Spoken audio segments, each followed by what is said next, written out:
My name is Cutler. I'm from Panuku, and it's my pleasure to welcome you to this inaugural Panuku conversation. This evening we are delighted to have an international guest speaker, Mr. Jonathan Smales. Jonathan is a UK-based regenerator and developer, and Jonathan is unique, perhaps, in that he works at that magical nexus between human-based design, sustainability and placemaking, and the pragmatism of commercial realities when it comes to development. I know that's something that Panuku is grappling with, and we're delighted to have Jonathan's knowledge with us here for the next couple of days. So this evening we have an address from Jonathan, then we have a panel discussion, and I'd like to welcome our panellists here this evening. We have Chris Aiken from Hobsonville Land Company, another company we know very well at Panuku. Welcome. We have Mark Todd from Auckland Residential. We have Kate Healy from Ngāti Whātua Whailawa. And we have Alex Cutler, my namesake, from New Zealand Green Building Council. Welcome to all of you, and we will have you come up after Jonathan's given his speech, and that will be an opportunity for the audience to ask questions of the panel as well as Jonathan. Firstly, I'll give you our apologies, or the apologies of my Chief Executive, John Dalzell. He was unable to be here this evening, but in his place we have an excellent replacement in our Director of Place Shaping. His name is Rod Marler. So Rod leads the team of urban designers and place shapers who, as the Panuku vision goes, they are the ones that actually shape the places for Aucklanders to love before the development team get their hands on them to make them a reality. So I'll hand over to Rod now, and then we will hear from Jonathan. Thank you.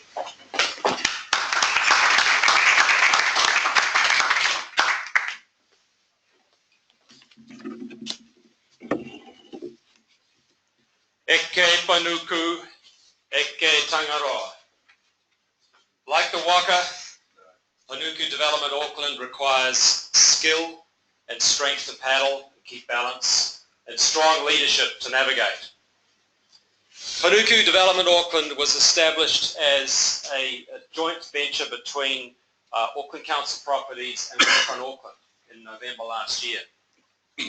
And tonight I'd like to tell you a little bit about Panuku, what we've achieved down here in Wynyard Quarter, and then give you a little more background to our guest speaker, Jonathan, this evening.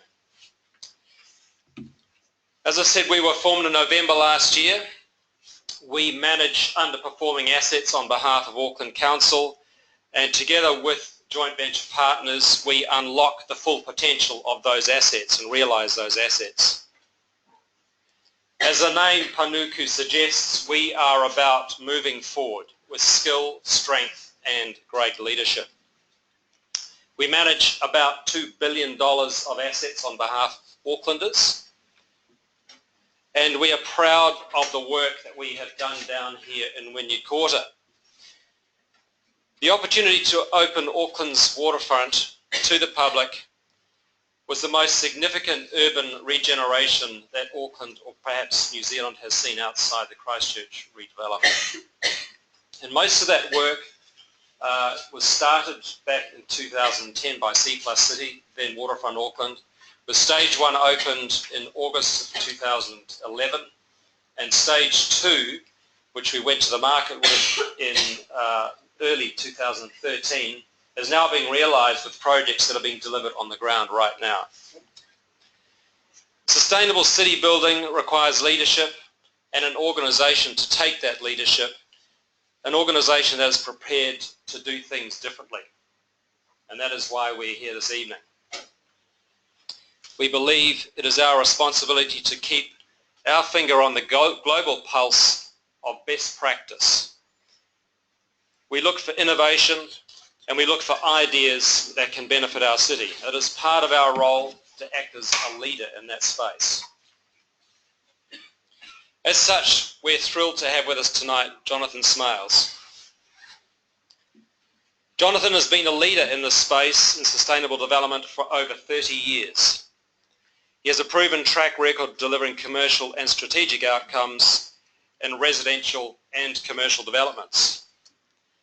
He founded the Earth Centre Charitable Trust, a national millennium project, and between 2000 and 2015 was the executive chairman of Beyond Green, a sustainable consultancy for the built environment, advising on many of UK's biggest and more complex development and regeneration projects, including the Olympics, Earls Court, New East Manchester, and 7 major urban extensions of over 50,000 new homes in the UK. More recently, with colleagues, Jonathan has formed Human Nature, a new generation real estate company with plans to fund and master develop a portfolio of sustainable properties in different sites throughout the UK, including an exemplary 1,200 home riverside mixed area in Norwich and 8,000 homes as an urban extension for Hampshire County and Basingstoke councils. He has also spearheaded a philosophy and a suite of principles for Grosvenor's new 21st century urban neighbourhood initiative, and a framework plan and place strategy for its first project, the Biscuit Factory and college sites in Bermondsey. Ladies and gentlemen, please join me in welcoming Jonathan Smales.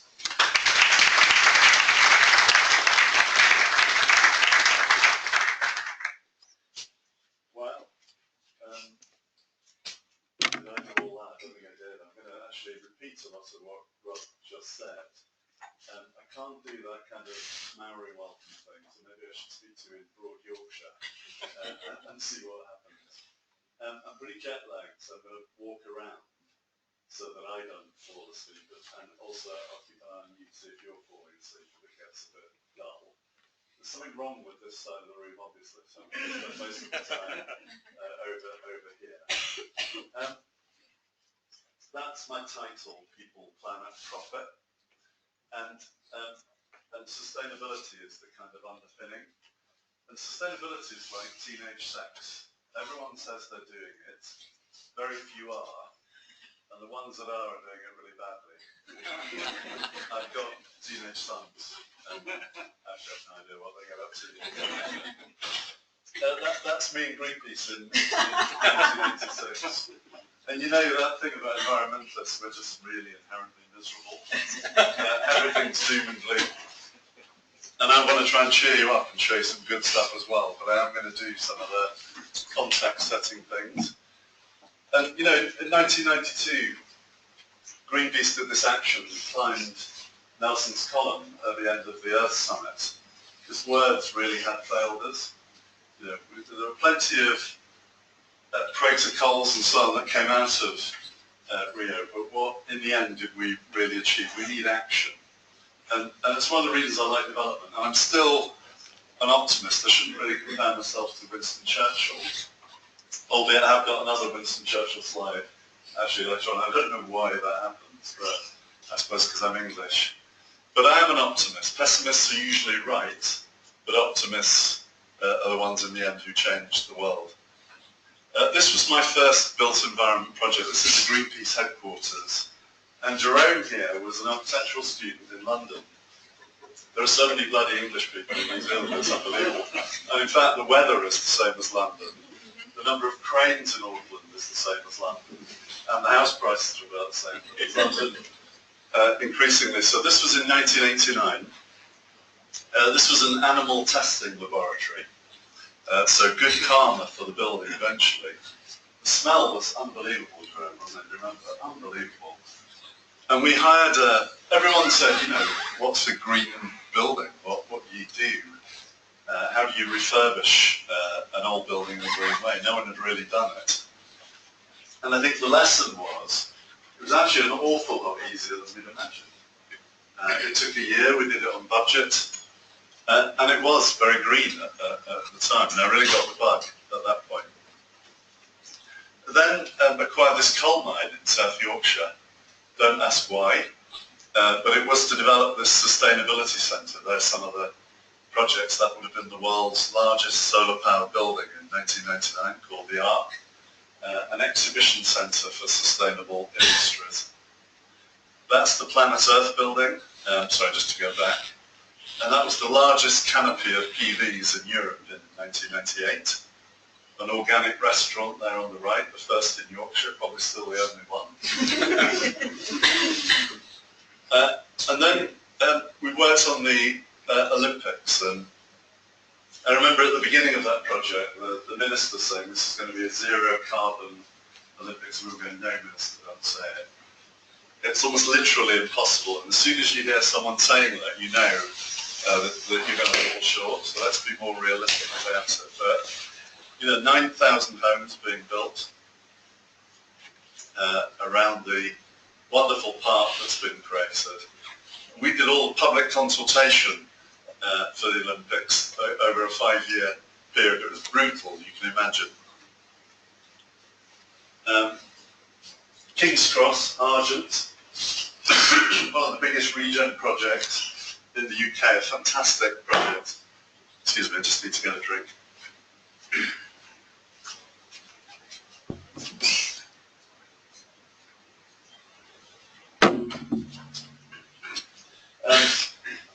And you think of the scale of this, it's a whole piece of city opening up that we didn't even really know was there. Again, 7,000 or 8,000 houses, done sustainably. We were invited to review the sustainability strategy for it. And actually, because the developers involved, Argent, were so exhausted really after 15 years of making a piece of city, it felt cruel actually to try to encourage them to do any more. So we kind of invited them to put our recommendations to one side for a few years until they finished the scheme. What we were arguing for was that they'd done as much as they could with the built fabric. And the next frontier was really behaviours, was to get the businesses there, local residents, to work together on things like cycling, on food, to work in the community, to run education programs, and so on. And they'll come to that in due course. But what we're seeing in London with this project is a whole area that people, I mean, it had good nightclubs, and it's kind of gritty, and it's lost some of that, that's for sure. It's a little bit corporate in a sense. But a whole piece of city opening up and connecting through in a way that we haven't seen in London for years and years and years. It's a terrific piece of work. This one is Earl's Court. This is perhaps the richest piece of real estate, new developments in the whole of the United Kingdom. This is 70 acres of West London. It's about £14 billion of development. And we were involved in writing the vision for it and working on the master plan with Terry Farrell and all the policies that attached to it. And the significant thing about this one really was that the CEO, at the beginning of the project, when he hired us to work with him, really got what we wanted to do. He really wanted to create an exemplary piece of sustainable urbanism at scale, and using the wealth that really was behind this project to achieve it. And interesting, the learning experience from this was that he couldn't get his own organisation to go with him on it. That actually it wasn't to do with plan and design and vision, it was to do with culture, financial model, bringing your investors with you, your stakeholders, and that's what he missed slightly. So as soon as we got down to kind of development manager, project manager level, the financial model, it's not that it's gone wrong because it's hardly started yet, it's just that initial excitement about the possibility of doing something that good at that scale in that part of London just waned a little bit. And then when the urban designers become involved, and I'm not meaning to cast aspersions on anyone in particular in this, but then they have their own model, their own way of doing things, and can be very strong in those kinds of processes. So we'll see what happens there. It's about 11 stories on average, which I personally think is a little bit too dense for that, because it means that the streets are going to be overshadowed. They'll be a bit sort of canyon-esque, potentially. And what it should really have is more gradation and variety in it. And probably, and when we're talking about people, planet, profit here, it might make more money for the developer if it was less intense. So we were arguing for intensity, so it's twice as intense as they originally intended. But then they kept winding the handle and it was getting higher and higher and higher, and I think it's gone too far. And actually that might affect their value. We'll see, but just might. And you get a sense of it, and this is probably the greenest bit of the scheme, but it's this theme that we have, which we called abundant green. And it's the notion that in cities around the world, they're going to become more intense. We need to develop compact cities. We need to have more people in less space. And that's not necessarily a bad thing. It certainly can be a more sustainable thing. But that doesn't mean to say that it can't be green. We can have greenery everywhere. Green roofs, green walls, green streets, pocket parks, a whole hierarchy of green spaces in an urban place that can help to alleviate just the hardness of the surfaces apart from anything else, be terrific for urban ecology, grow food, and so not because one's aiming to be self-sufficient, but to remind people of where their food comes from, the connection between people in urban places and nature. So this was then, Terry Farrell talked about 5 villages at Earl's Court, which is a bit rich really, because 11-storey buildings aren't often found in French hill towns or English urban villages. However, it sort of got them planning. That was a bit cynical, a bit of a throwaway line. But this was the first village, and we were planning this. And the way that we plan things, because engagement is one of the themes, I think, for this evening, is that we call it deep collaboration. So we bring the client at all levels, bearing in mind my story about the CEO, together with the designers and all the designers, not just the principal in the urban design or architectural company, but the engineers, all the other architects, the interior designers, the cost consultant, the engineers, and then local stakeholders together. And it's a kind of lock-in for 3 days. And so we've recycled that big idea, all the big driving principles and ideas behind the project. And so we've established a consensus around what the priorities are for what this village, in this instance, could be, and how it should be designed. And what we get from that is that typically what would happen, what was happening on this project, was there were 30 consultants working on it, 30 different firms. They would all come to a meeting. They'd never met anyone before. The client would come in and there'd be a formal agenda. You hardly knew anyone. You had no idea what the brief was or the philosophy of the scheme. And you were expected to work together to design one of the most complex pieces of urbanism in the UK. Just not feasible. So this deep collaboration is an alternative way of kicking off a project. And if you believe in sustainable urbanism, I believe you have to do this kind of thing, because you have to climb down from the rhetoric, the big headlines, into the detail of what it might mean. And the only way you can do that is with your colleagues. You can't do it on your own. This one's an interesting one. This was an attempt to regenerate Harlow and build a new town for 60,000 people alongside it. And in fact, to regenerate Harlow by building the new town. And that's because the people of Harlow are so proud of their town, even though it's quite deprived. Now, bear in mind, it's 20 miles from London and 20 miles from Cambridge, and yet it has high unemployment, low economic levels, poor housing. Of course, it's award-winning architecture everywhere, award-winning urban design by Sir Freddie Gibbon. And it struggles because of its urban design, and because the people who were moved there were typically poorer, disadvantaged people from the east of London after the war, all sort of plonked there in the Essex and Hertfordshire countryside in this very suboptimal urban layout. Very idealistic, so idealism is not always a good thing in the sense of, the motor car was the great, promising, exciting technology of that time, so let's design a town around the motor car. Green space is a good thing, so let's have tons of green space everywhere. I remember on this a focus group that we did with people that lived there to understand what they thought was good about the place. And we thought they were all going to say green space, and this huge thuggish bloke, kind of worse than me, And we were chatting to him, he said, do you ever use those green spaces? And he said, no, I'd never go there, it's really dangerous. And it's like the sense that, of course green space, but not everywhere, and not dividing the urbanism up in the way that it does.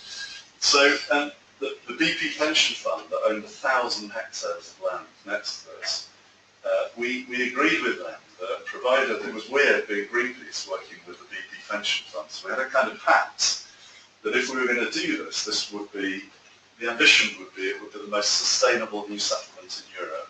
And they were like, what do you mean? And I go, I have no idea, but we'll work it out together, what that could mean. So it was an amazing kind of 3 years of R&D in terms of what might make a sustainable place. I'll say a little bit more about it in a moment. This one, I don't know whether you recognise this image at all. This was the Living Cathedral for Christchurch. And this was commissioned by a private individual in London, Ewan Harkness. He hails from Christchurch, he's vice chairman of Barclays Bank. When someone who's in that position brings you up and says, would you like to design a cathedral? You go, yes.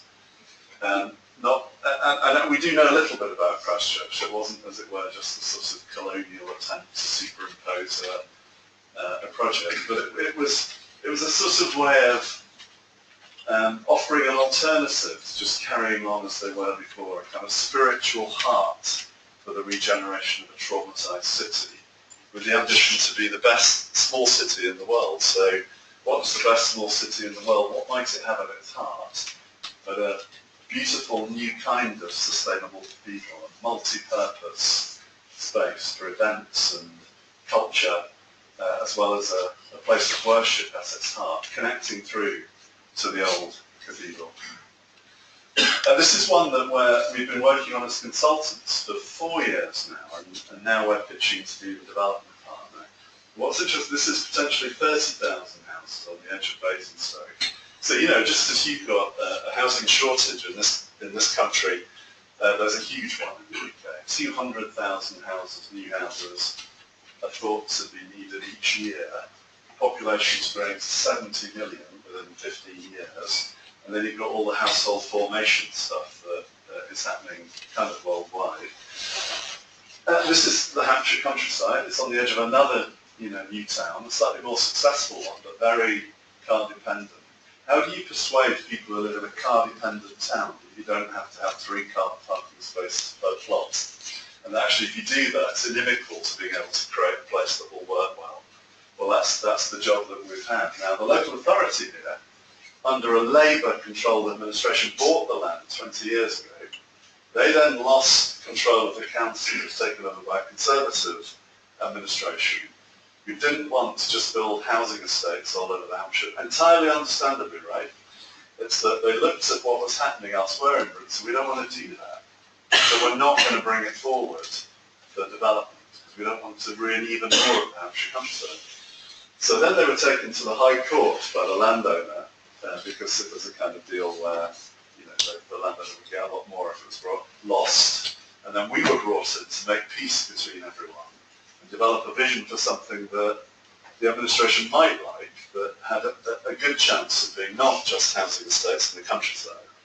So we've been doing that for the last few years, and now the exciting thing that's happening there is that very unusual this in the UK, apart from sort of mega projects like the Olympics, where Tony Blair decided he was going to spend £9 billion in the east of London and do 500 compulsory purchase orders in 18 months.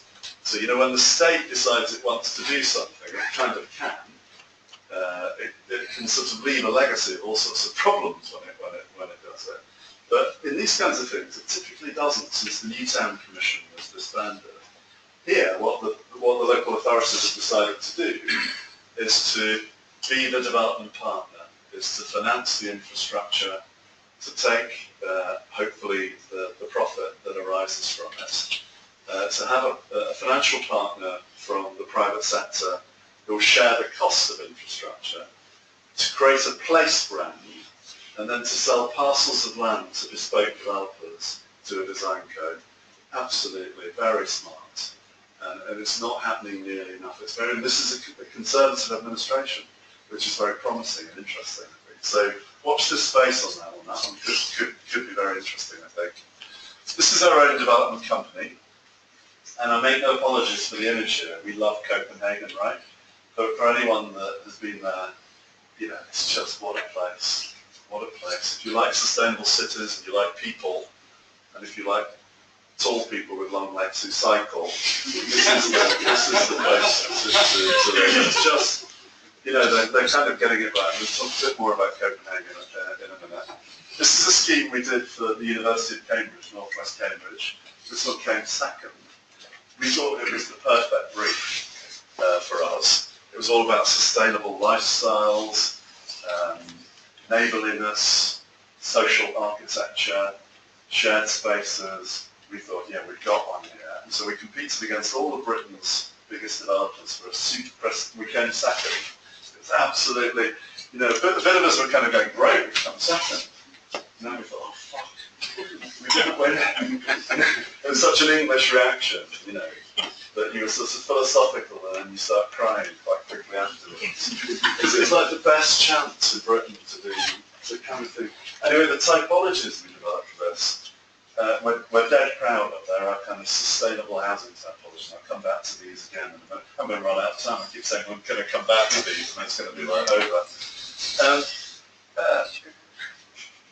And then we're planning urban extensions and building a portfolio of urban extensions. And I think urban extensions, they sound like a bad thing, right? You're building on green land.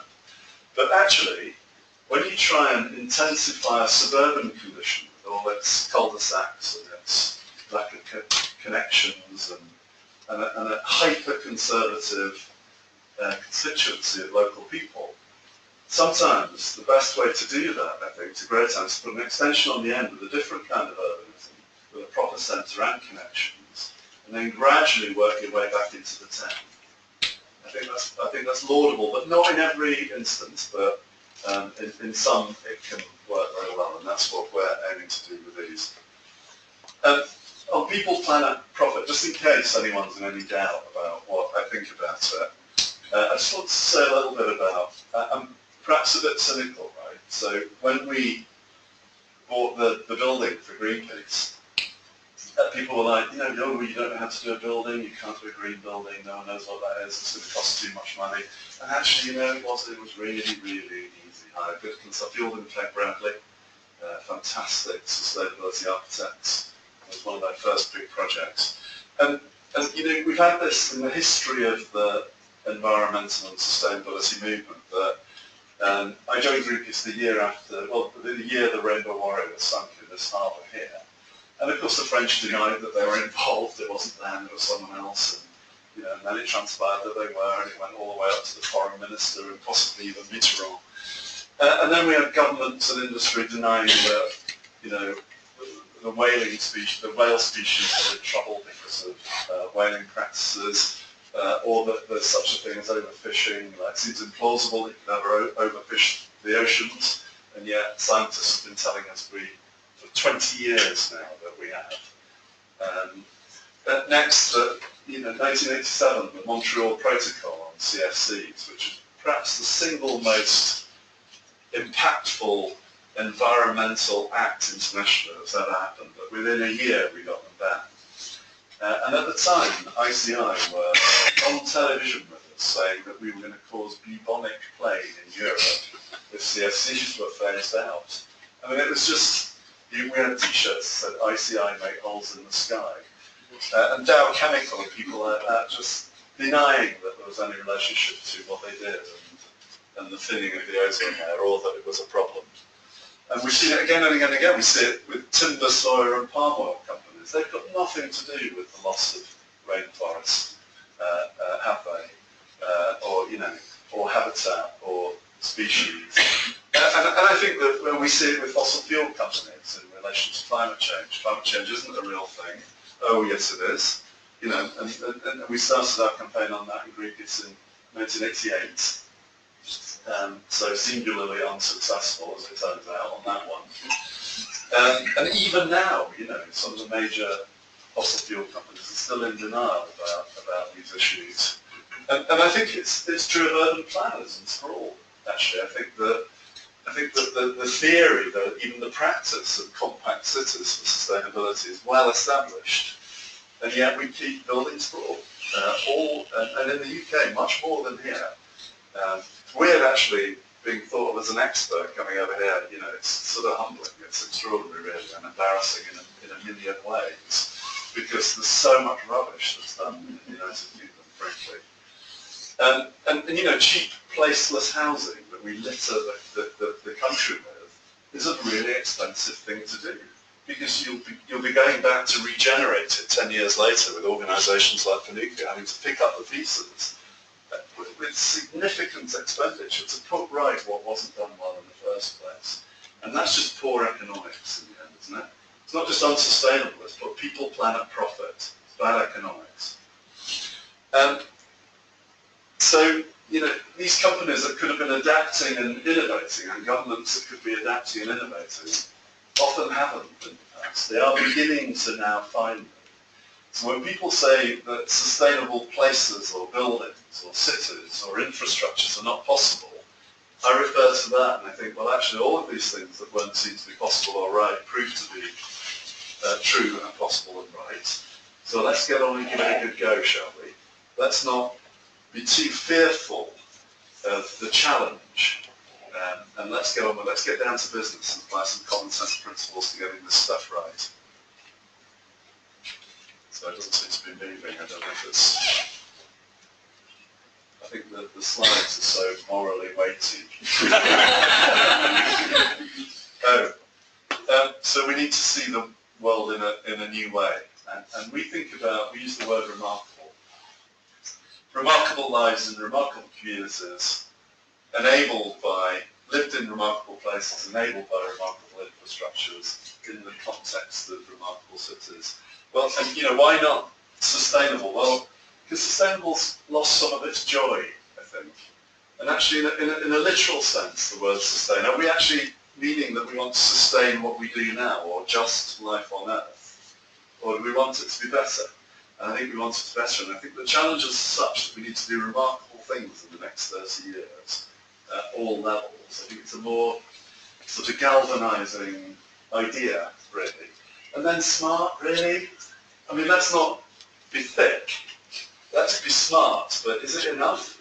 It always seems to me that it's kind of technology applied to parking your car in a slightly better way, or telling you where all the traffic is, or you know, how to regulate the lighting system on the main. You know, it's not wrong, but it's nowhere near in relation to the kind of scale of challenge, or indeed opportunity that sustainable cities and development represent, I think.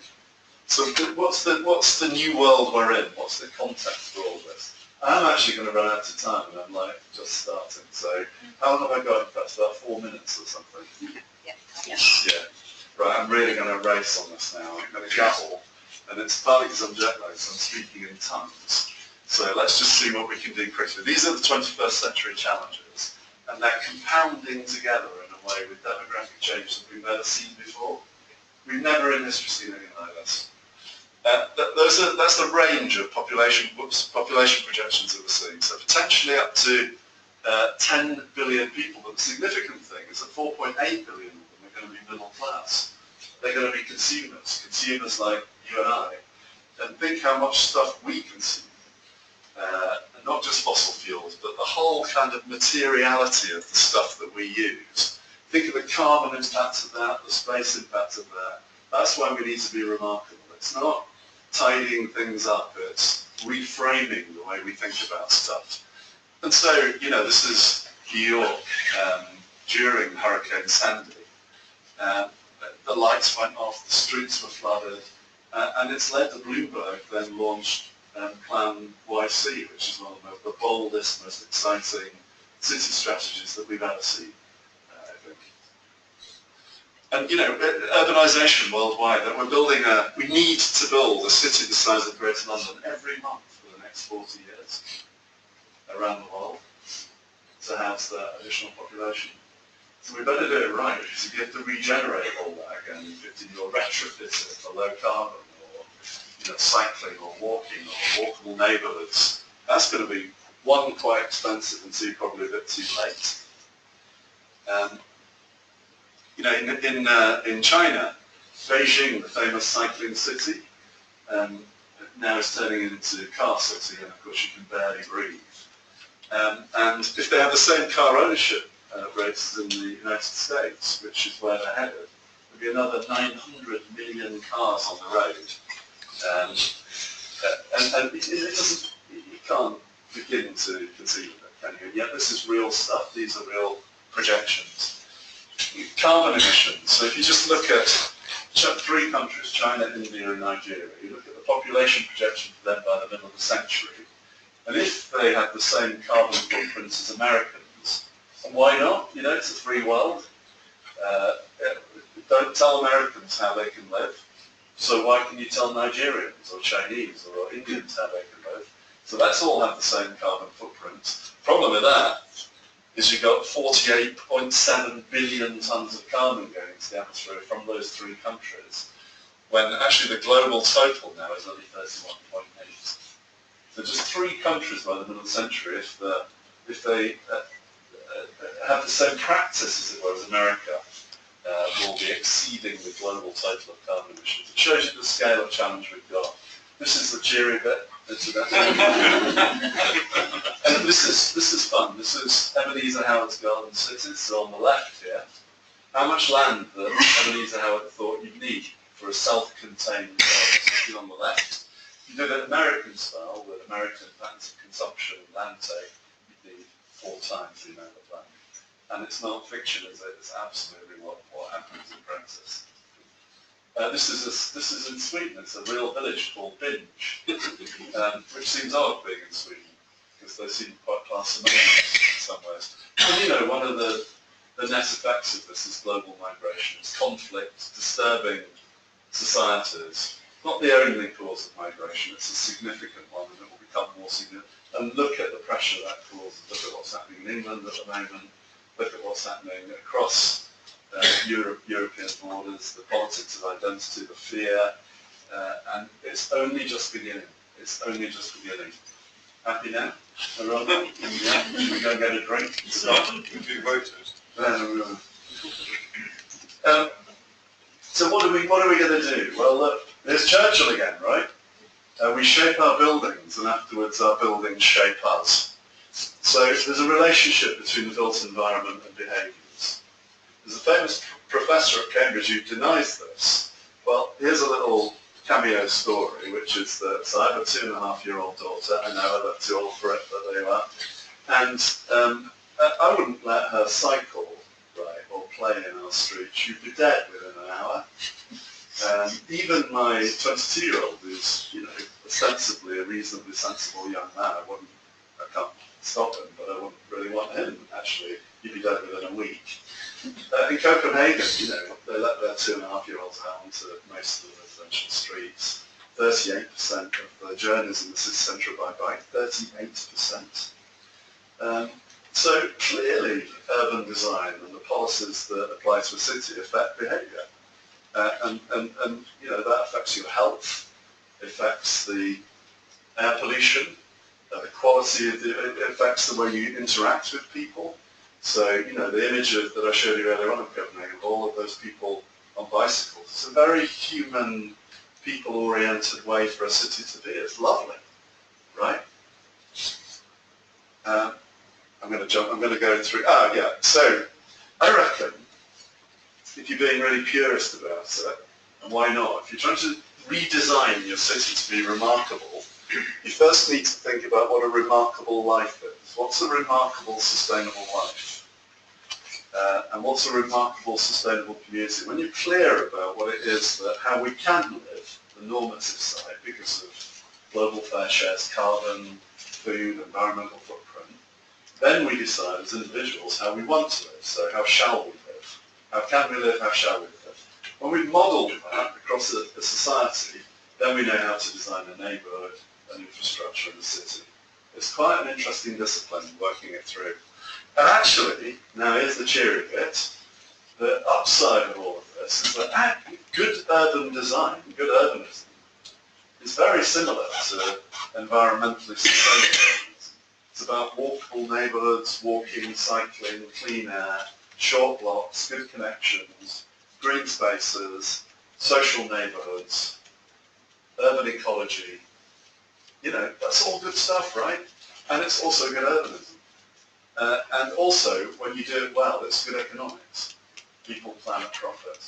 There's an upside to it all. And we need some big, bold gestures. They don't come much bigger and bolder. And look at that, right? And think of how profitable this stuff is around it. You know, the most profitable, the most expensive real estate in the world, probably, because of the park. And so big gestures that seem extraordinary and kind of ridiculous. You couldn't imagine even thinking about it today, and yet, you know, they did it and look what happened, kind of thing. We need some of those in our cities, I think, as well. Yeah, this is about cities. That's a ludicrous picture, incidentally, on Ed Blazer's book. Great book, but a kind of mental picture. But, you know, he talks about intensity in cities is a kind of good thing. It's what the exchange, like we're doing now. You know, it's easy to get together to exchange ideas, and start new businesses. It's a creative. Cities are creative places, and they're very efficient sustainability vehicles for people, by and large, when done well. Except when you look closely, there's a lot of science in this, and led by Tsinghua University in China, really, who model the carbon impact of different types of urbanism. And this is San Francisco, so in the high density bits of San Francisco, the average carbon footprint is 6 tons. And then in the sprawly bit, it's 21 tons. And the people aren't different, as it were. It's just that they're living great big flat houses with 4 cars, big drives, all that heating and cooling, because there's no massing of the buildings, and they have to drive everywhere. So because they're dislocated from where they work and where they shop and where they take their leisure. Look at the difference in carbon. Again, so the compact, connected city becomes the key. So we've done that a bit. This is all too much detail, so I'm going to jump to a few other examples at the end. This is a walkable neighbourhood that we designed for Harlow. There are 13 of them, so this is a town for 60,000 people, comprising a series of interconnected walkable neighbourhoods. And so it has a high street down the middle, a school at the apex of the high street, and the purple is mixed use along the high street, so that you can, the idea is that within a 400-metre walk of where you live, you can meet your everyday needs, i.e. you can walk to it. Now it's slightly idealised, and actually bringing that off in practice is very difficult to do. Savills were the agents advising on this, and they said for one of these neighbourhoods we'd be lucky to get a Tesco Metro for the whole thing. Then you look at a traditional village or town at the same size, and look what they've got really. So we commissioned Savills then to go and look at a series of towns of that kind of size to check what mixed use they had, and of course it was incredible. It was about what we've done there. So real places defy planning policy. They even defy Savills, which is difficult to believe. This is 21st century urban neighbourhood for Grosvenor. It's slightly, I don't know why I'm talking about it, it's a bit confidential. I don't think they're going to follow through on it because of the political difficulty of achieving this in this particular place. But it's a kind of tragedy because it's potentially an amazing project. So this is Bermondsey, which is pretty much on the edge of central London. These are social housing blocks. This is an old biscuit factory. A lot of this is social housing. Looks dense, but it isn't. You know, what's the densest part of London, would you say? Anyone? Kensington and Chelsea. What's the highest value bit of London?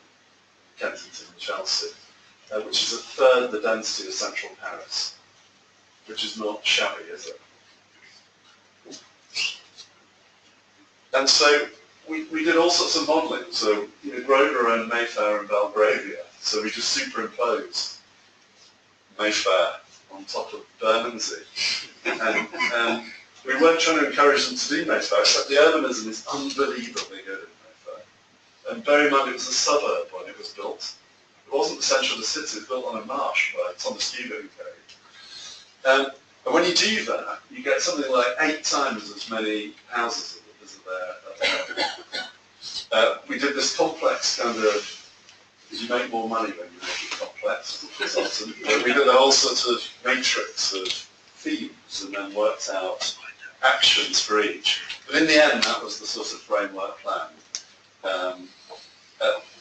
across the whole piece. And Grover, of course, had the money to buy an entire urban neighbourhood and form a public-private partnership with the local authority. And the advantage of doing it, and much less intense than Mayfair, was that you get 3 times as much housing. The people that live there now in the social housing can all be rehoused in better apartments, but you can house 3 times as many. You can improve the public realm. You can make it walkable and bikeable by changing the streets. And then everyone involved makes money. Now that's, London, and you can't do it everywhere in quite the same way. But man, that's an impressive assembly of pieces. It shows the potential of sustainable neighbourhood planning. I said that they probably won't do it, and that's because Southwark, the local authority, is engaged in so many projects like this at the moment that the political fractiousness that arises in rehousing is just too much for them. So it may be a few years yet before this kind of thing will come about. I've got 2 minutes, and this was some of the architecture that was being, it's a bit pompous, but that's great. I'm going to jump right, this is, does anyone know where that is? That's the main shopping streets in Copenhagen in 1960. And what's uplifting about this is that everyone assumes that the most beautiful kind of sustainable cities, or bits of cities, were always like that kind of thing. But they were always like, but then they weren't. And so the city architect back in 1960, and people like Jan Gehl later on, Professor Jan Gehl, who I'm sure has been over here and done work, started to cook the idea that people were important in cities. And so you might think about redesigning the cities to be, put people first rather than cars first, which was the big idea of the 60s and 70s. And look what happened. It's the same street. And look at the vivacity and the social interaction. And again, think about money if you were just thinking about it from an economic point of view. Which is more successful? It's extraordinary. The transformation in 30 years that's happened in that city. And these things are cumulative. You come up with the idea, you do a prototype, it kind of doesn't really work, but you learn from it, and you do it a bit better the next time. People start to use their bicycle and walk. They see that they enjoy it and they're not dead. And maybe their legs got half an inch longer from cycling every day. And then it just kind of, and then it becomes 38% of journeys by bike. 30 years later, and the most livable city in Europe. And look at it, it's not that you can drive a car almost anywhere, but people don't. They choose to walk and cycle. And the quality of street life is just unbelievable. But you're playing table tennis in between 2 roads. It's such a social thing to do, right? There's a whole thing now on one thing that we often neglect, I think, in urban design in our cities, whether we're thinking it's sustainable or not, is the rhythm of plots. We tend to do very monolithic blocks and then have a big gap between them, and then one's a commercial development, and now we've got a block of apartments, and then there's another commercial. Marylebone High Street, I think for me, is probably, it's again a very grand example, but I'm bringing out towards the front. You are just about to be. Yeah, all right. But I mean, look at the plot rhythm. Look at how interesting it is. Therefore, and it's no surprise it's so busy because it's so interesting. Whereas if that is one big glass front for 30 metres, which they often are, with standardised brand shop units in, it's not nearly as interesting. It doesn't have that fine grain. And this is Knee Harbour in Copenhagen. Look at all the people there. That photograph was taken about 20 minutes after one of the biggest downpours outside of an Indian monsoon I've ever been in. And it was chilly, and look at them all. And it's because it's such a beautiful street to be on. So the design of the streets and the blocks and the plots. This is old Amsterdam. That really is, right? I'm going to wrap up, and I'm going to talk about one of my own projects right at the end. So excuse me a sec while we get there. And it's just about the economics of a big brownfield scheme that I want to come to now. That's the Cambridge one, the social architecture I was talking about. 3,000 metres square with PVs on the roof. So This is our latest project, which is in Norwich coming up. Now, we're doing the joint venture agreement this week, so the timing is terrible. Sorry, forgive me a minute while we get there. They clearly have a few too many slides. we could have made you more miserable over there. Here we have it. So, if I can just have 2 minutes. Counting that. Okay. So this is the biggest brownfield site in the East of England. It's on the edge of a city called Norwich. This is the edge of the city. And this is the piece of land that we're acquiring in a joint venture with the landowner. And it already has outline planning. This was I call it a planner's outline consent, because the developer would never build that. And it's barely viable. They did it just to get with consultants, just to get planning consent.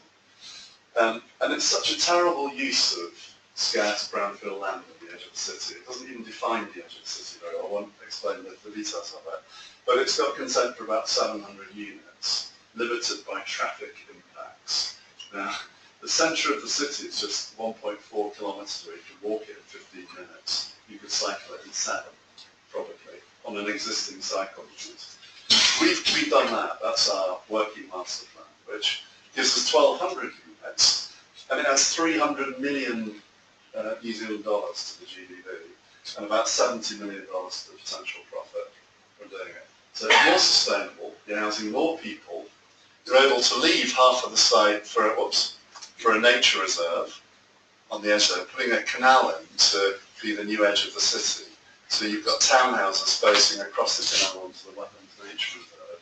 So you've got a beautiful condition.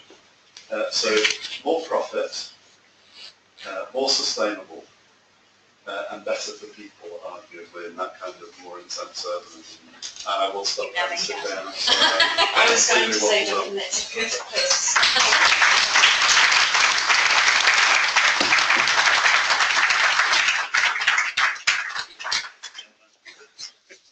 Such a wealth of information, and those photos from overseas just make you want to get on a plane and go and visit some of those amazing cities.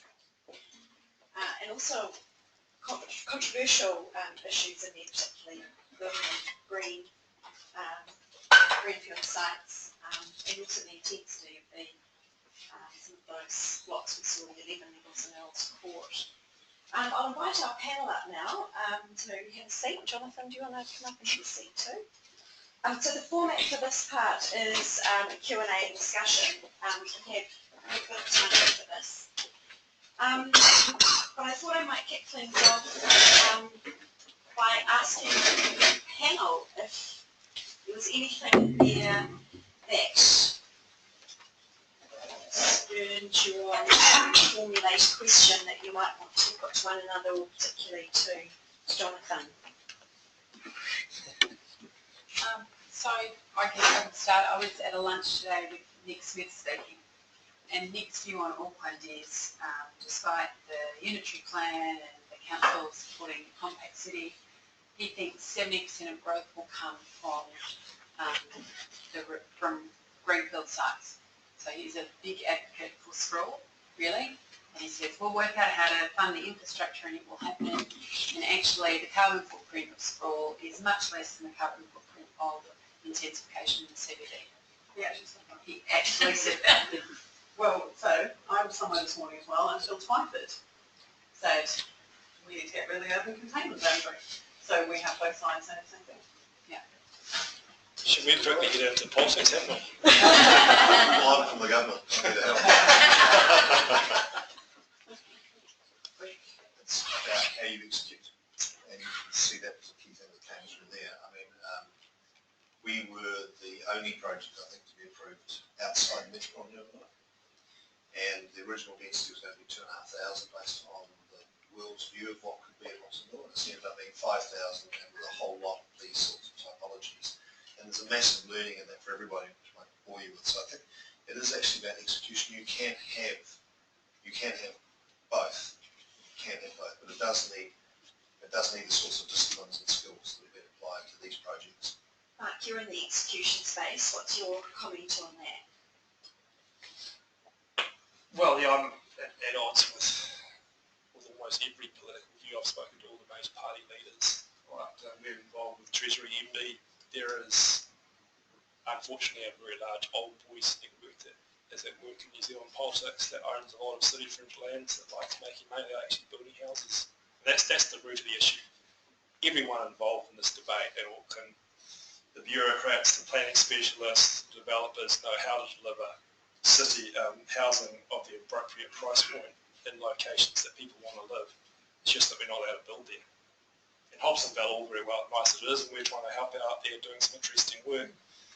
It's still a seaside suburb. It's not like any other greenfield development with $1 billion motorway running around it. The ferry link, it's not really a replicable model for the city, and it's frustrating to hell that we all know the solution, and it's the political arm of both local and central government that is blocking the future of Auckland when there's so much good energy in the city that could be better.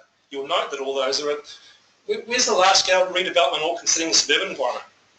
They talk of Panuku, which has been about to happen for like 10 years, still nothing happening. What they're talking there is not of the vision with central government support to make it actually happen. There's still this myth of the private sector. I'm going to stop now. Good to see we're not afraid to jump right in there. Jonathan, do you have a comment on that? Where you must have worked with significant decision makers, including those with a political agenda. What have your learnings been in terms of getting things done that need to be done, that are on the side of angels, and often it's difficult to see your way through to execution? Lots, I think, but I think the key is always that it's still singular leaders that make the good things happen. It's kind of weird, it shouldn't be, but it's people like Roger Madeleine at Argent and the Grosvenors and the Sophie, key companies that sort of set the standard. A lot of the policies are in place, but the execution is really, really poor, actually, and that's particularly true in urban extensions and new house building. I think that the urban infill stuff is not super high quality, actually. But in a place like London, the infrastructure is so resilient, actually, it can almost cope. What we forget is it's a sort of almost 19th, 18th century infrastructure. They had the foresight then to lay a city out and put its sewage infrastructure in place and its underground system that is still resilient today. And without that, a lot of the stuff that's happening would be totally implausible. And a lot of the stuff that's happening isn't very good quality, actually. A lot of the new stuff that's happening in London isn't very high quality, and it's very elitist, often. But London can somehow cope because it's got a sort of resilience to it. So I don't know whether Auckland has that. I think that when you've got such astonishing natural setting that you've got here with your waterfront and your views, I mean, this could be one of the great cities in the world, actually. And I know it may already be, I don't know, but in terms of, it seems to punch below its weight a bit, I think. It does feel a bit car-y. It does feel a bit diffuse in some respects, and it doesn't look like you're making best use of your waterfront stuff. I'm actually a fan of Hobsonville. I went to see the site last time I was here, and I think that there's a real role for that kind of new settlement on those kinds of sites. I think there's a lifestyle that goes with it that a lot of people want, and I think providing the transport connections are good, and actually provided there's sometimes an economy there rather than just housing. I think they can take a lot of the pressure off, and I think you need a hierarchy of settlements. But I think Auckland's, one of the reasons I like coming in, I don't normally fly because, for obvious reasons I suppose, but is it just feels here that there's a chance you might just do it right. And that it's possible that you could do it. How do you get in if you don't fly? Pardon? How are you getting in if you're not flying? No, I said I don't normally fly. Oh, I see. Sorry. I don't mean to use it. I always fly to.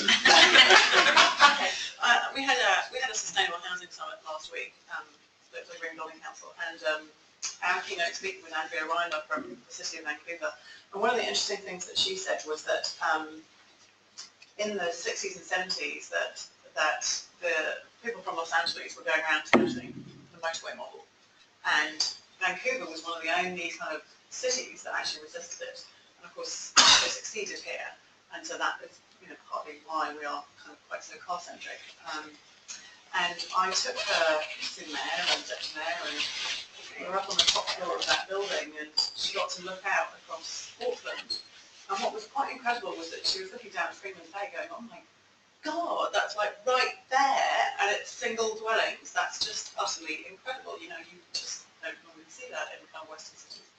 And one of the things that they have had in Vancouver is that they have actually been trying to stop people from going to live in the city centre. Because there are too many people in the city centre, which is crowding out the work. It's been so successful that people actually want to live in the city centre of Vancouver. So that's kind of fascinating. But they have similar kinds of affordability issues like we do. And one of the things that we thought about was, wouldn't it be really great if we could connect up Vancouver and Auckland and London and Vienna and Dublin, where we have a lot of issues around affordability, but some great models of housing in each of those systems. Yes. Cool. Thanks, guys. I just had a quick question for Jonathan. Have you got any transferable lessons around community engagement when dealing with people who are resistant to changing the density of their surroundings? Yeah. Avoid like the plague. Yeah, we've got some scars actually. We planned a settlement on the edge of Reading, and the edge of Reading's not pleasant, right? In a sort of objective sense. But if you live there, and you've lived there all your life, and it's what you know, and you're just proud of it. You have to be, right? Because you live there, and it's your family, and so on. And we got really burnt. We had all our idealism with our urbanism and great streets, and we were literally going to deliver a great new primary school and a proper centre for this suburban edge. But they were just completely allergic to it, and I think that the problem was that as a developer we were going in with a view to making a development, and what should have happened is that we should have waited until the public sector, maybe with a bit of encouragement from us, worked with local people to identify whether they thought something should happen at all. And then when they had come to that, if they could come to that conclusion, that would have been the right. So we were too quick. Because I think that they wouldn't have been allergic to what we were offering had we not gone in so quick and offered a sort of a package, however good we thought it might be. It was a bit alien to them. So I think that's one. I think the other thing is this deep collaboration point that I tried to make earlier. It's the sense that in Norwich, for the urban extension that we're doing there, we didn't do that. We ran a series of events actually where we brought our designers from Copenhagen and elsewhere to come and talk about who they were and what they did and what they believed, and gradually built this dialogue with local people. They still didn't want us to build this urban extension, but this time it was public policy, so we had that kind of air cover. But by then they trusted us. They could see that we were different and we were going to try very hard to do it differently, and that we took a long time. We took 2 years in conversation with local people, and my team genuinely listened, I think, and they genuinely listened, because they worked out that we seemed a bit odd, which was kind of good, because we're not the normal developer. Yeah, and if you think, probably the biggest learning for us was, I think, just thinking scale, and that's one of our challenges as a city. We just need to cope with scale. And we shouldn't be too hard on ourselves. We're learning. 5 years ago, there was nothing of any great size that had been done in New Zealand, and now the big projects, Stonefields coming out of the ground, Long Bay, you can look at all of them and you can see what's good and bad about all of them, including our project. But the one thing that you have to do is you have to take the community with you genuinely. It's their community. We've got a design committee, and you hate that word, right? You'll see no design committee. That's been going for 10 years, it still goes. They have been involved in every single major decision and have been brought along with the economics of the decision, the impact of the decision, and the multifaceted nature of the decision.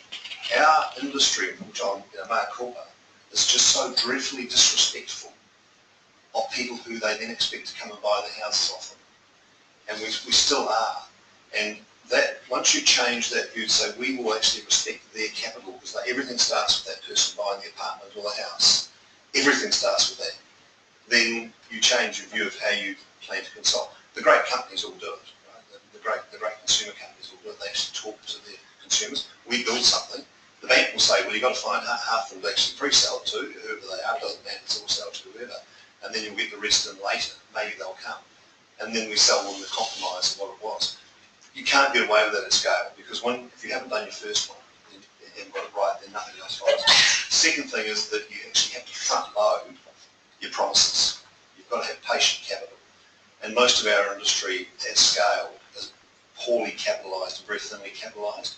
And the only solution for that is, I think, the sort of solutions being talked about now, where you align the Crown and places like Panuku, who've got really key areas lined out for what they want to do in council. We're all learning how to do that well on the line. That's the patient capital. Then the developer's capital has to come after that, because that's the best patient. It's got to make a return. And we want it to do that, to keep building and building out. So to me, they are the key things. But part of that is the promise to the community. Yes, we're going to make some promises. We'll do these things. We will deliver them. And yes, they're the first out of the blocks. Then they trust you. Then it becomes back wins from there. In fact, that's when you actually start escalating, because the demand will grow from that. It almost becomes viral. So that was probably our greatest learning. Talk is cheap and no one believes it, and particularly from the government. I think Kate, you've got some really great examples around what you do. I think there's some great community participation around that. Sure, but it's a headache. When we did, so we've built, and as our first project, we've just built the houses for members, but we took them along the journey of, once we decided we built 30 houses, we actually went out and chose the 30 families that we were going to build the houses for, and had a lot of consultation with them along the way. And that means somebody's bathroom is a little bit different from somebody else's, or the garage is different, and so there's been heaps of challenges about delivering that, but ultimately it's been a buy-in not only from the 30 families that we've built the houses for, that we're handing keys over to, but also the aunties and the uncles and the cousins, and the whole community now feels like they have been engaged in part of it. And there was a lot of mistrust of us at the outset of, well, we've heard all this stuff before, and you guys are not going to get there. So we've had the hecklers from the sides, but we're now delivering the product, and there's a whole sense of community pride about what we're delivering as well. So I think that early engagement, and sure, our model's a little bit different in that at the moment we're only building for whānau, but we are getting underway with some of our work across on the Devonport Peninsula, and our first block, Hillary, we're into resource consenting for, and we're trying to have a similar level of engagement with the local community there. So we're having public meetings, and we're having discussion, and we're making sure we're answering questions so people actually know what's coming, because the worst thing is a vacuum and a lack of information, and that really just creates that whole atmosphere of, oh my God, what are they going to do? How are they going to change it? How is it going to impact me? Because the bottom line, people want to know what the personal impact is going to be. Thanks. We've got time for another question. With the developments done outside of London, the infrastructure in London, transport infrastructure is quite good. Yeah. What's the model that works in terms of getting the transport agencies to buy in and be able to integrate with the work that you want to do to move people from where they live to where they work? Yeah.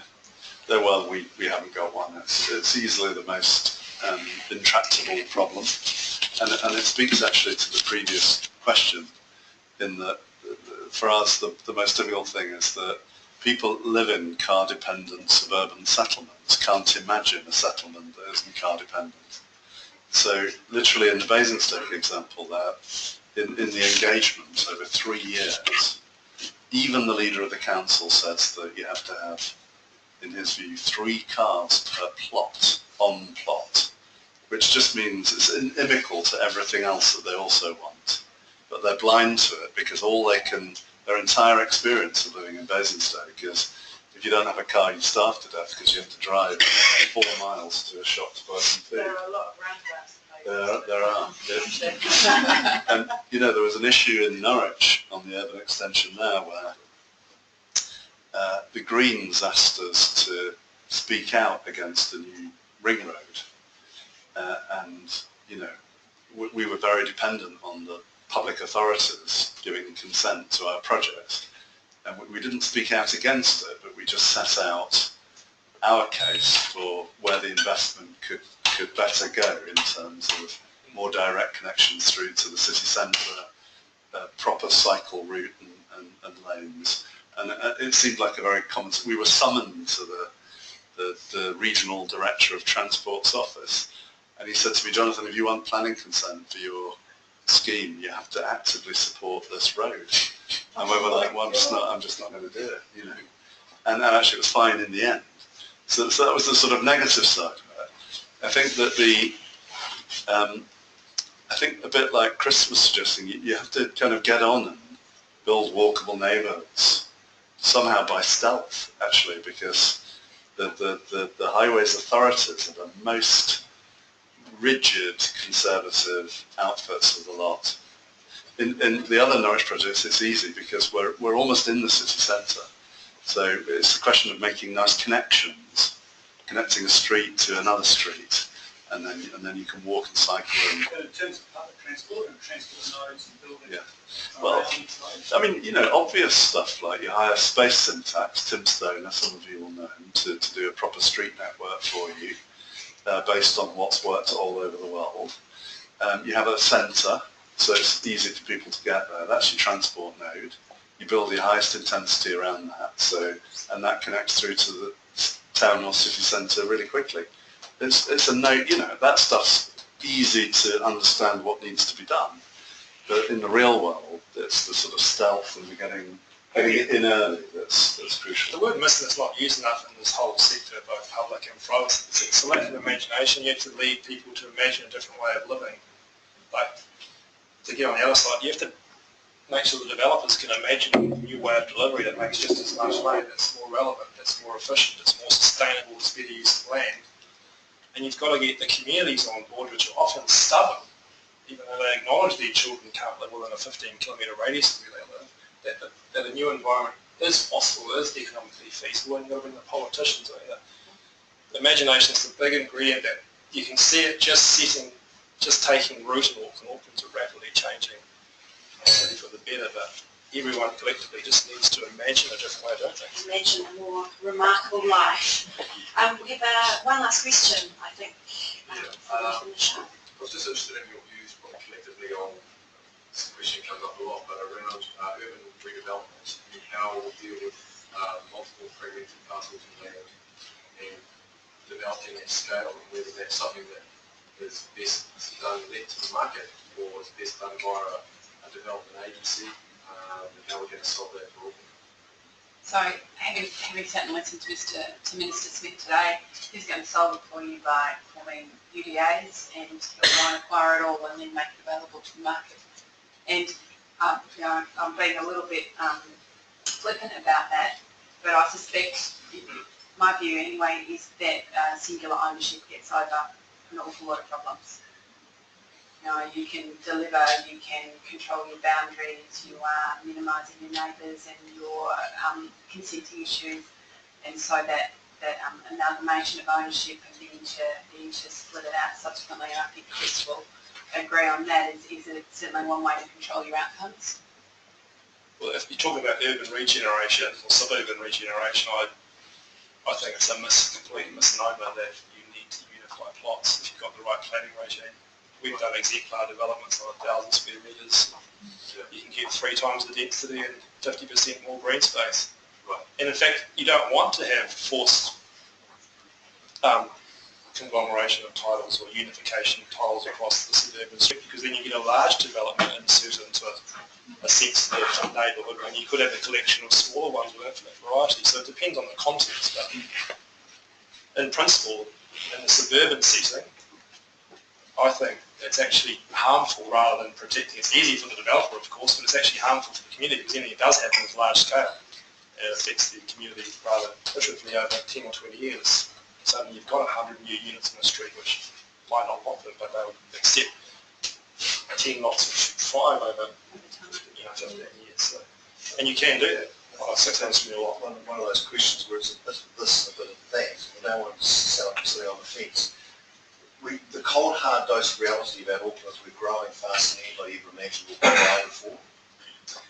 And we will be a brown city if we're not a green city. And if we're a brown city, we actually won't be attractive and we'll die as a city. And that's what's happening globally. So that particularly with the millennials, there's huge changes going on with technology. Solving this problem is one of them. About 5 to 7, I think it's like 7 or 8% of every house in Auckland, for instance, is a Housing New Zealand house. That's one of our realities of our social welfare system that we've grown up with. Most of those now are no longer fit for purpose at all. They're on very big plots of land. There's about a 4-to-1 ratio of where they should actually be to be half efficient, even more than that if you wanted to fit them onto the entry plan. That's an elephant in the room that needs to be resolved. The social issues around that. And you're talking about tens of thousands of homes. I think it's about 40,000 homes that need to be replaced. We've also got a significant shortage of smaller homes and homes for baby boomers, which are also smaller. They're our two big dumbbells. So there's a sort of a luxury of having a view, and then to say, well, what is the cold hard dose of reality? Without wanting to sound like I'm supporting my minister, although you talked to me, so I did. Without wanting to support him. I've watched what the Australians have done, and they've used a mixture of all of these tools in the toolkit. They do have the tool, which is compulsory acquisition, but it has to be well proven, and it has to be demonstrated that because Mark's view is something can adequately be achieved. In fact, you can do it on greenfields. I mean, Mark goes and buys land. We don't buys the plot. He'll express himself entirely on that, and we'll work within the context of things. It won't try to be it'll allow for that freedom, and that's a greenfield. So it can definitely happen in brownfields. But so to me, it's the toolbox approach. And then the last aspect of that is that Auckland City has one of the lowest aggregations of land in the hands of government or local government than almost any other city in the OECD.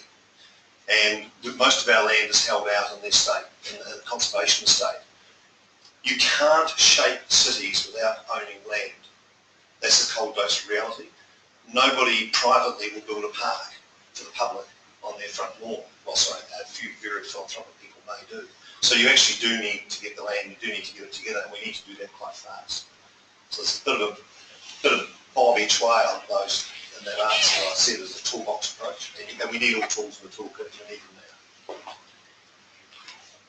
Thank you. Ladies and gentlemen, we are finishing now. We have run out of time, unfortunately. I'm sure you'll agree it was a fascinating discussion. And if you join me to thank our panellists, Kate, Alex, Chris, Mark, and of course Jonathan for joining us tonight. It was really interesting. Thank you. Thanks.